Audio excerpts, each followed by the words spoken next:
Dis 6:44 hier op Stroomop in my virtuele ateljee. Hugo Creer, ontleder Môre. môre Hugo daar uit Frankryk uit. En ons gesels vanoggend in diepte bietjie weer oor die oorlog in Iran, Hugo. En nou lyk dit vir my daar is pogings van Iran af om weg te stap van daai kernooreenkoms af wat die vrese 'n groeiende vrees aanwakker dat hierdie oorlog in die rigting van 'n kernoorlog beweeg. Jy skryf ook daaroor in 'n Substack wat jy geskryf het. Gee 'n bietjie vir ons meer agtergrond oor jou benadering, jou kyk hierna. Ja, kyk, Iran het nooit 'n kernwapenprogram gehad nie. Hulle het wel kernkrag, hulle het wel 'n selfverryking-program gehad. En die rede hoekom hulle Iran verryk het is omdat hulle gedurende die Iran-Irak-oorlog, of net na die oorlog, wou hulle die reaktor in Bushehr, die reaktors wat ons Skuberg het in Bushehr klaargemaak het. En toe sit Amerika diplomatieke druk op Frankryk en Duitsland om nie saam met Iran te werk. En toe sê Iranese, maar ons gaan nou self vir Iran verryk. En dit het Iran toe gemaak dat hulle praat van 'n land wat op 'n sekere drempelvlak, en ons praat van 'n threshold state geword het.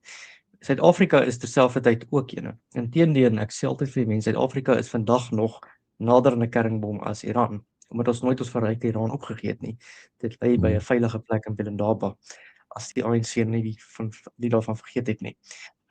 So Iran was nooit eintlik 'n kernwapenstaat gewees. Okay. So inteendeel, maar nou en toe gaan die Iranese verder om die wêreld te wil verseker en hulle sit toe 'n fatwa uit, of die hoofou wat nou dood is, Ayatollah Khamenei, het 'n fatwa in 2000 en reg nou 3 of 4 deurgesit wat gesê het dit is teen islamistiese beginsels om 'n kernwapen te hê. En daai ding kom eintlik uit die Iran-Irak-oorlog uit. Gedurende die Iran-Irak-oorlog het die Amerikaners vir Saddam Hussein, toe hulle maatjie was, vir om chemiese wapens gegee. En toe hy die chemiese wapens op hulle gebruik. Nou hulle is die grootste bevolking sedert die Eerste Wêreldoorlog wat gelei het onder chemiese wapens.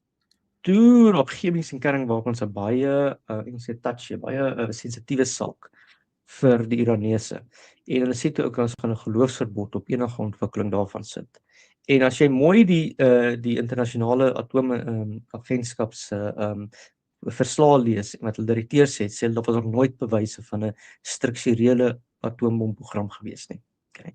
So hierdie hele storie dat hulle nie die verdrag gerespekteer het nie, is 'n klomp bog. Dis soortgelyk aan die weapons of mass destruction tog. Maar hulle het wel hulle eie reaktors, hulle het wel begin om nuwe reaktors te bou. Hulle het ook begin om te verryk tot 60% en om die kraantjies 'n bietjie op te draai. Hulle sê maar ons kan dit doen, maar ons gaan dit nie doen nie. En hulle wou toe daai vermoë gebruik het om te onderhandel met Amerika. En dis waar die JCPOA gekom het, onder andere vir sanksies om van sanksies ontslae te raak. En Iran het eintlik daai verdrag alles gerespekteer tot op die nippertjie toe. Toe kom Donald Trump in 2016 aan bewind in sy wysheid, toe skeer hy die verdrag op. Toe sê my Iran het die verdrag nie gerespekteer nie. Sonder om te besef wat regtig die groter prentjie was. As jy daai verdrag nou begin opskeer, nou sê jy vir Iran, kry eintlik 'n wapen.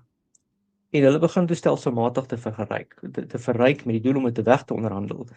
Tot en met die uitbreek van hierdie oorlog, het die Iranese onderhandelaars gesê ons is bereid om ontslae te raak van verrykte Iran. En dit lyk toe dat Jared Kushner en Steve Witkoff wat hulle is eiendomsagente. Jy kry nie eiendomsagent om te onderhandel en nie verstaan het waar dit gegaan het nie. En dis een van die redes vir die uitbreek van die oorlog, 'n misverstand oor die Iranse program. Nou is dit 'n probleem. Die ouens wie teen die kernwapenprogram in Iran was histories, was die ouens wat meer gelowig is. Hulle politiek is verdeel teen 'n meer militêre kant wat die revolusionêre wag is en die weermag wat hulle praat van die Artesies, en die geloofsmense die onder andere die Voogteraad wat een van die hoër gesagte in die politieke stelsel is. Nou gaan Amerika en hulle skiet toe die ou dood wat teen kernwapens was, Ayatollah Khamenei. En hulle gaan skiet Ari Larijani dood wat die hoof van die revolusionêre wag was wat gespesialiseer word in westerse denke en Immanuel Kant se werke, by the way. Jy skiet 'n ou wat redelik slim is dood, wat gesê het ouens vir Iraniërs asseblief moenie 'n kernwapen kry nie, gaan ons duur kos. Nou skiet jy hulle dood. Wat gebeur nou? Die Iraniëse stelsel is 'n diep stelsel met diep inrigtinge. Jy kan hom nie net ontdof nie. Dit stel toe 'n nuwe leier aan. En dis nou die seun van Khamenei. Of nie wat sy benadering is nie. Ons weet hy is baie meer georiënteerd teenoor die weermag. En die Iraniese parlement het nou gesê miskien moet ons onttrek uit die nie proliferasie verdra nie. Terselfdertyd sit jy met die maatjie van Amerika, Israel, wat omtrent 200 kernwapens het. En ons sien nou in hierdie oorlog op die oomblik aanvalle op die Diego Garcia. Iran het 'n missiel soontoe geskiet. Ons hulle vermoed hulle dalk nie alle pad soontoe geskiet nie, maar in elk geval daar's kernwapens op Diego Garcia. Hulle Amerikaners stasioneer daarso. Hulle het Dimona in Akbar geskiet. Israel het ook eintlik 'n Natanz gebom waar die Iran-verryking is. Hulle het Esfahan gebom. Hulle het nou swaarwater vir die akkers gebom. So ons sien nou op hierdie oorlogslagveld dat siviele kernwapen, siviele en militêre kerninfrastruktuur geteiken word. En met ander woorde die kraai oop gedraai om daai leer te doen vir basies dat kernwapens gebruik gaan word. En die Israelies het ook in hulle doktrine wat hulle praat van die Simpson-verdrag, so Simpson die Bybel, die Simpson-beleid. Hulle sê ooit ernstig bedreig word Israel, ons die reg om kernwapens te gebruik om die wêreld eintlik te vat. Dis so ernstig geloop is. Maar Israel gaan jou waarskynlik sê hulle is bereid om dit te doen. Nou vra jy jouself, hoe keer jy hierdie storie? En die manier om dit te keer is met diplomatiek. En wat ek voorstel is dat mense moet kyk nou wat ons Suid-Afrika gedoen het met die Pelindaba beleid, maar dit sal nie werk nie. En dis ongelukkig so as Israel en Iran nie albei instem hiervoor. En met ander woorde, die Israelies moet hulle kernwapenarsenaal oopmaak, wat onwettig is nou nog, is nog nie 'n verklaring nie, vir inspeksies. En as dit so wettig word, volgens Amerikaanse bestaande wet, die Symington-Lim Amendments, moet militêre ondersteuning vir Israel geheroorweeg word. En dis 'n baie ding, dis hoekom Israelies altyd huiwer om te sê ons het kernwapens, want hulle oortree eintlik Amerikaanse wet. Okay. Maar sê nou gou vir my, die feit dat die Iranese regering al in die verlede is hulle skuldig gemaak het aan vreeslike dreigemente oor wêreldvrede. Dit klink amper of jy wil sê die ouens is eintlik baie onskuldig, maar dis nie my verstaan daarvan nie. Wat het hulle gedreig oor wêreldvrede? Hulle het wel geskree dood vir Amerika en dood vir Israel. Maar Iran, sover ek weet, het nog nooit 'n land ingeval tensy nie aangeval word nie sedert die Iran-Irak-oorlog 1980s. Jy kan ook op sy aksies en sy vermoë beoordeel. Iran se ekonomie is nie veel sterker as Suid-Afrika se nie. Iran se weermagsbegroting is net 2 keer Suid-Afrika se. Nou is ons weermag 2 keer so groot as Suid-Afrika se vandag. Is ons 'n bedreiging vir wêreldvrede? Nee, niemand dink ons weermag is ernstig nie. Ons is 2 keer sterker. Ja, so jy moet ook die ding eerlik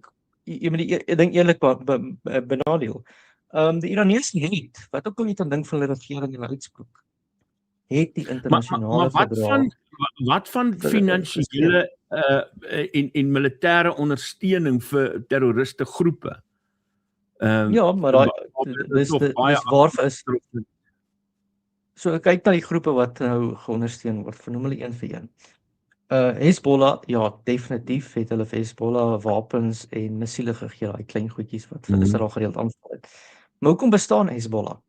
Hezbollah het sy ontstaan gehad na die Israeliese inval op Lebanon in 1980s. Dit gaan ook oor Israel is nou besig om die suide van Lebanon te annekseer. So dis 'n weerstandsbeweging uit die oë van daai mense af. En soos die weerstandsbewegings in Suid-Afrika was, praat van die AIB en die ANC. Het die ANC destyds by wie wapens gekry? By die Sowjetunie. Hoekom?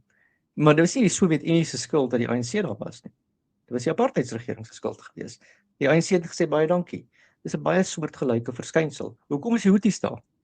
Wel, Saudi-Arabië en Amerika onder andere het die Houthis tot in duie gebom sedert die Arabiese lengte. Die Houthis het eers gekom na die Arabiese lengte. Die Houthis is nie 12 imammers nie, hulle is 'n ander weergawe van Shia Islam. Hulle was nooit 'n legitiem gesien uit die oë van die Iranese nie. Maar die oorlog het hulle legitiem en nou is hulle die ouens wat die Rooi See maak. In Irak is dit baie soortgelyk. Jy het met iemand gepraat in Koerdistan. Die Koerde was 'n wreed onderdruk gewees deur Saddam Hussein en Turkye. In Iran word hulle bietjie beter hanteer, maar is ook onderdrukking daar gewees. Hoekom is daar Koerdiese weerstandsbewegings? Dit is maklik om daai situasie uit te byt. Okay, as gevolg van die politiek in daai area. Dis waaroor dit gaan. So hierdie goed is dinge wat 'n mens, dit maak nie Iran onskuldig dat hulle dit natuurlik aanblaas en wapens gegee het ensovoorts nie. Ek verdedig glad nie daai regering nie. Maar jy kan hierdie dinge baie beter gaan hanteer het met diplomatieke insaag en om nie geld vir jou proksies te gee nie. Die ander ding is byvoorbeeld, kyk na Syrië. Die Syriese regering was goedgesind teenoor Iran gewees. Hoekom? Wel, Amerika het Al-Qaeda gebefonds in Syrië deur die CIA wat nou in bewind is daarso.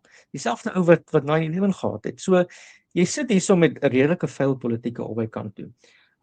Ek is nie daar om te oordeel tussen een nie, want ek dink nie is enige ou in hierdie spel wat goed is en sonder menseregte skending is nie. Maar my punt is jy wil die kernwapens, dis waar jy die kernfanatiek uit die ding uitgehaal het. Iran, ten spyte van al die kritiek en onderdrukking en dinge wat daar is, het, ek sê wat ons wil, alle kernwapenverdrae gerespekteer tot die punt toe. En jy kan al die internasionale atoomagentskappe Maar in vorige gesprek van my en jou, as ek reg onthou, het jy vir ons beduie dat die hoeveelheid kernkrag tot of die verrykte Iran wat tot Iran se beskikking is, vir hulle hop, skip en 'n jump gee tot 'n volskaalse kernoorlog. Suid-Afrika is ook daar. Ja, maar jy moet nou vergelyk met die is op 60% verryking. 60% kan jy gebruik om duikbote oop te maak. Ja. Okay, jy kan dit ook gebruik vir mediese isotope. So wat hulle gedoen het is hulle kernkrag gaan bemeester as halfe selfverdedigingsmeganisme. En hulle het altyd gesê as ons ingeval word die dag, dan sal ons die beleid heroorweeg. Maar ons ontwikkel hom nie en hulle het gesê ons is oop vir inspeksies. Nou as jy ontslae wou geraak het van hulle vermoë, sou jy by daai verdrag gehou het en sou gevra het vir meer inspeksies. Dit is onmoontlik om deur daai inspeksies te kom. Suid-Afrika se verrykte Iran het 'n kamera wat kyk na hom van die internasionale atoomagentskap af. Ja, maar is dit nie die verskil wat 'n ou moet tref tussen Suid-Afrika en Iran byvoorbeeld nie? Suid-Afrika loop hier rond en vertel vir die wêreld, as julle nou nie maak soos ek maak hier, gaan ek 'n freaking kernwapen in jou keelgat afdruk. Miskien die dag as Julius Malema bewind is, sal ons op 'n ander sal mense anders oor ons verrykte Iran voel.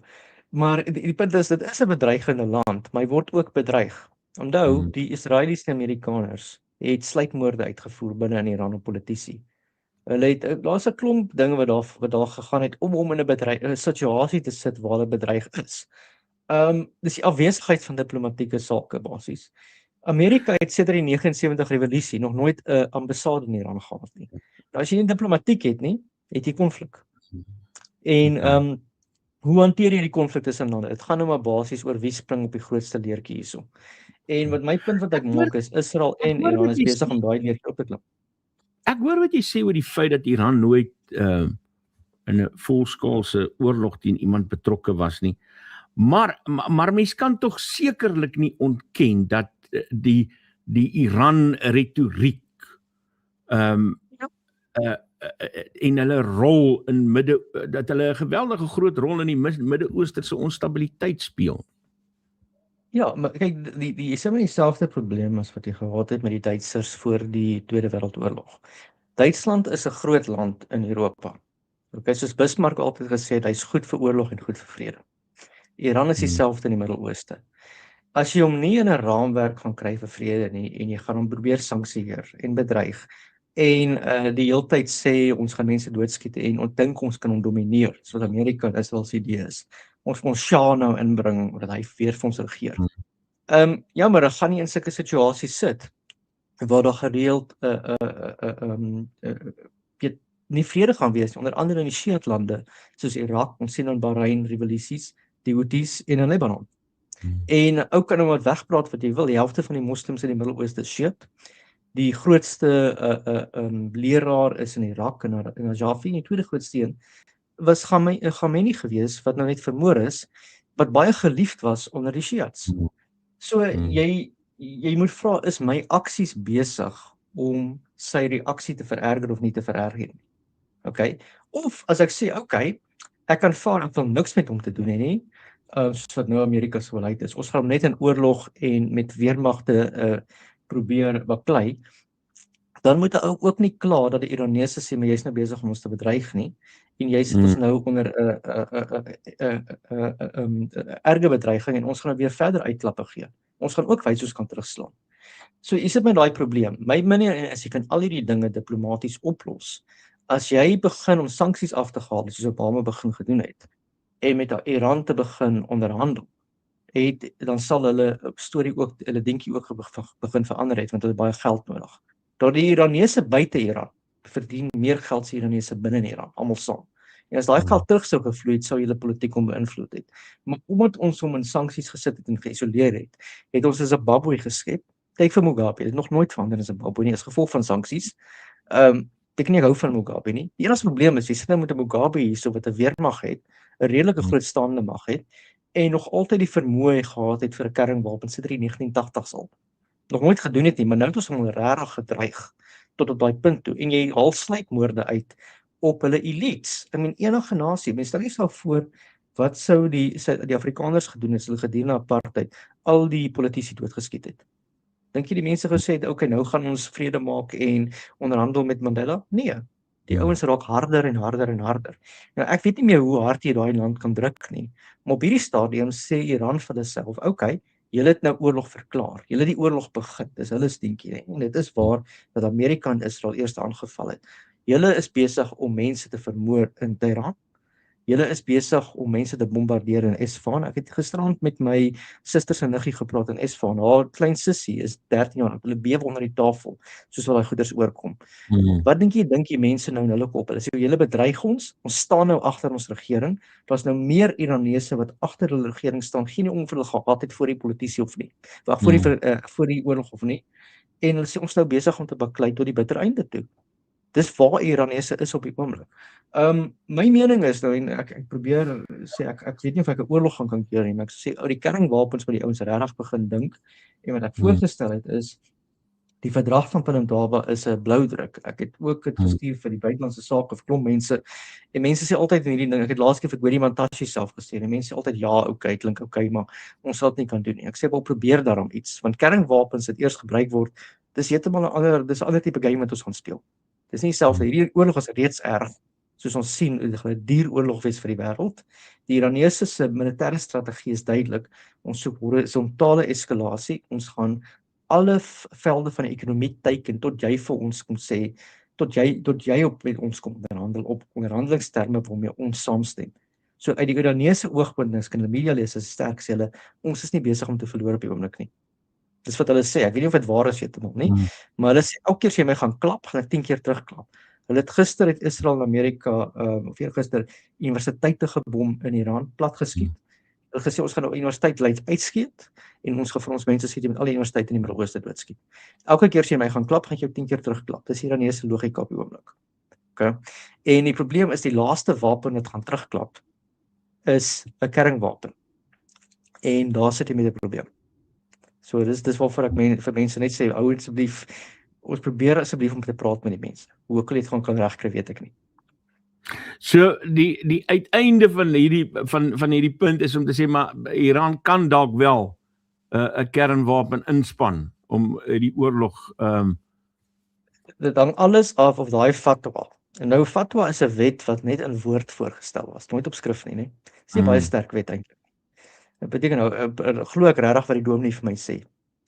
Op hierdie stadium word Iran se kernwapensbeleid gekeer, of hy was gekeer, deur 'n paar dominees wat mooi moes gepraat het met die weermag. Okay? Die ouens nou maar op ons vlak moet praat daarmee. Die weermag wou nog altyd 'n kernwapen gehad het. Die Ayatollahs het gesê nee. Hulle het nou die Ayatollahs doodgeskiet. Okay, wie wou gekeer het. Dis nou jy gaan oorlog toe en jy skiet die dominee dood wat sê asseblief moenie baklei nie. Dis wat hier gebeur het op die oomblik. En ek dink hulle gaan daai wet terugtrek. Ek weet nog nie wat gebeur nie. En die nuwe ou wat nou ingekom het, onthou hulle het nou 'n nuwe ou gekiet, sy pa en sy familie is doodgeskiet voor hy verkies is. Ja. Ek kan nie dink hy gaan 'n ou wees wat wil onderhandel nie. En as hy die fatwa terugtrek, sit ons met 'n probleem. Dis Hugo Creer daar uit Frankryk uit wat met ons gesels.